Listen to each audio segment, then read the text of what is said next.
Should you buy a short-term rental property in the Orlando area? We're getting to it right now.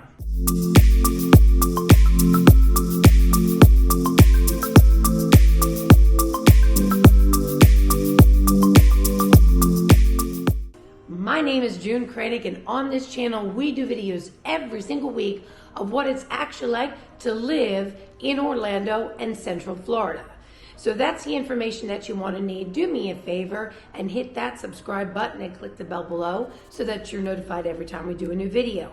We have people reaching out to us every single week, and my team and myself, we absolutely love it. So if you're thinking about moving to Orlando or Central Florida or investing in the area, or you're looking for property management, well then send us a text, give us a call, send us an email, however you wish to connect, because we got you covered when it comes to moving to Orlando and Central Florida. Almost every single call, or okay, let me say it like this. Every 3 out of 5 calls I'm getting right now are for investment properties in the short-term rental arena or Airbnb, VRBO, whatever you want to call it. Orlando, Florida, Central Florida is kind of the mecca. We are still the #1 tourist destination in the world. Last year, 115 million people visited this area. So there is a huge demand, though there are tons of hotels, tons of condotels, tons of timeshare resorts, lots of different vacation experiences as far as lodging goes.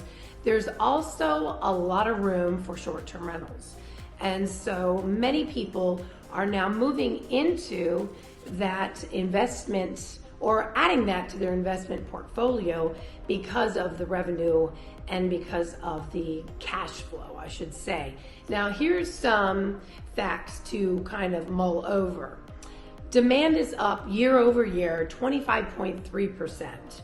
The average daily rate is up 11.2%. And the revenue is up year over year, 89.4%. So from last year to this year, it's up 90%. That's a big number. So yes, it is a big market. And I gotta tell you, everybody seems to be wanting to jump into the game.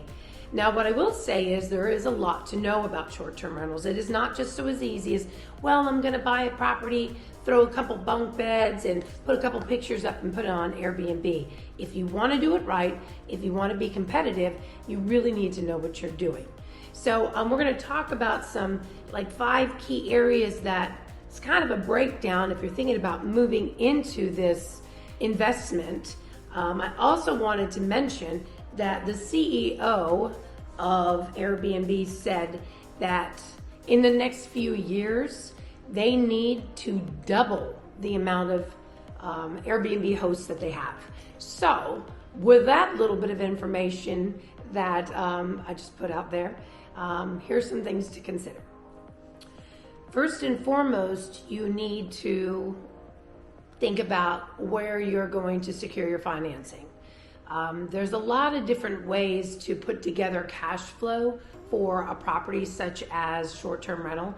If you don't live in the general area, you can create it as a second home, which is only 10% down. If you're going investment property, then you're looking at about 20% down. You can do a house hack, which is you have people living in your or staying in your house, which may be ideal for some people, not for others. You can rental arbitrage, which again, that takes some work. Calling different landlords and seeing if they're willing to sublease so that you can Airbnb that property. But it is a great way to get going and to build capital. You can get a HELOC off of your existing home, a line of credit. There's seller financing. With the way the market is going right now, with it slowing down, just a little, and it's correcting, which is great. Sellers are more willing to work with buyers. It's a whole different, I shouldn't say it's a whole different, but it definitely is much more pleasant when you're working with a buyer to purchase property in this environment. You can also get a DSCR loan. So there's different loan programs out there if you want to generate the money, or you can just borrow money from family if you have a family that would do that. So getting your financing intact is probably the most important thing you want to do starting off. If you're getting any value out of this video, do me a favor and hit that like button and tell me, is an Airbnb property or a short-term rental property something that you're thinking about? The second thing you want to do is really assess your area. You really want to understand what's going on in that particular area. You can go on Airbnb, you can see the competition. You want to find out what the average daily rate is and also what the occupancy is in that given area. And this applies to whether it's Orlando or Central Florida or wherever you're thinking about in the United States or outside of the United States, actually. You can get programs like or software like AirDNA, which is free for a while, and then it's no longer free, and really get a feel for what is going on in that particular area, so you can assess the property and know how far it is away from that particular attraction. For us, it's the theme parks. The closer to the mouse, the better the house, is always the saying. So really get to know and assess that entire area. So that's really a secondary part of deciding whether or not this is a good idea for you in the Central Florida area. The next thing is to check your short-term rental rules and regulations and zoning. This is an area where everybody wants like the easy route. Can you just tell me where or whatever? It is just as simple as picking up the phone, calling the zoning department, calling the courthouse, building permits, whatever. Zoning, that's all you have to do to find out what is going on, what is allowed, what is not allowed. It's pretty simple in this area, Four Corners area. It's even in the listings usually. It says used for short term, not used, is not zoned for short term. So we're a very short term rental friendly area, not in all areas, in some areas, but not downtown. You can't legally have a short term rental property in downtown Orlando, but near the theme parks in the Four Corners area, there's many short-term rental areas. So to find out what's going on in that area, not to mention finding out if they're considering changing those rules, because you want to make sure that if you purchase that property, you can use it. Or if you can't use it for short term, you can then use it for a long-term rental so that it's not a complete bust. So do your due diligence, do your homework. It will serve you in the future. The next thing is to choose the right property type. There's single-family homes, multi-family homes, you have condos, you have townhomes, you have all different types of, vacation rental home types, and decide what is best for you. Now, in this area, it seems that homes with pools do very well. Homes with matching bedrooms to bathrooms, like a 5-bedroom, 4-bath, 6-bedroom, 5-bath, 4-bedroom, 3-bath. The more bedrooms and bathrooms, the better, because then multiple families can come together. So you usually get that higher average daily rate and more occupancy. So you really need to decide what your key property type is going to be. A lot of times with condos and or townhomes, you have a couple issues. One is very close neighbors, and close neighbors aren't always too thrilled about having an Airbnb next door. And the other thing too is rising HOA. So there's some work you want to do and some real considerations, doing a pros and cons list on the right property type for what you are wanting to accomplish so that you can scale and grow.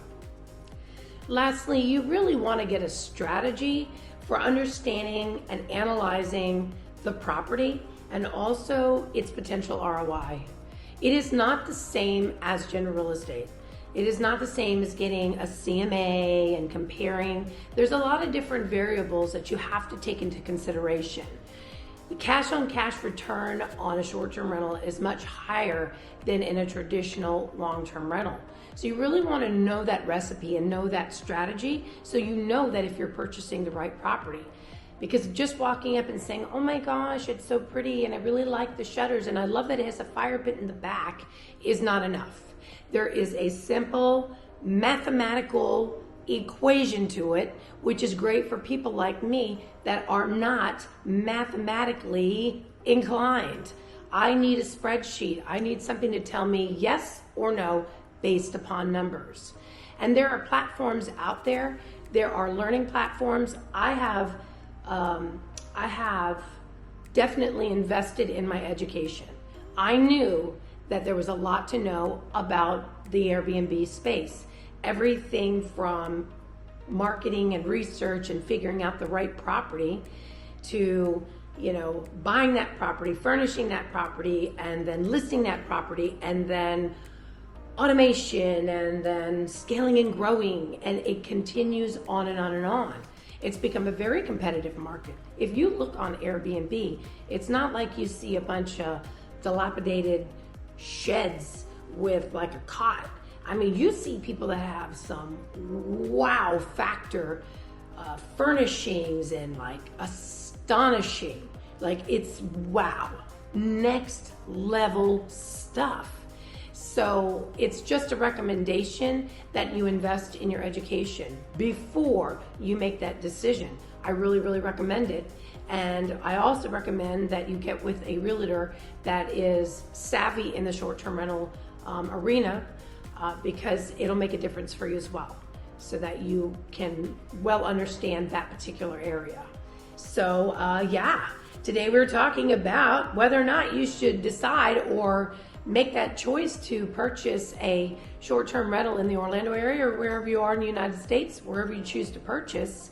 But if that's not what you're looking for, you gotta let us know. Just reach out and let us know exactly what it is you're looking for. So if you're thinking about moving to Orlando or investing in short-term rentals and or needing property management for that short-term rental, well then send us a text, give us a call, send us an email, however you wish to connect, because we got you covered when it comes to moving to Orlando and Central Florida. And we'll see you on the next video. Bye for now.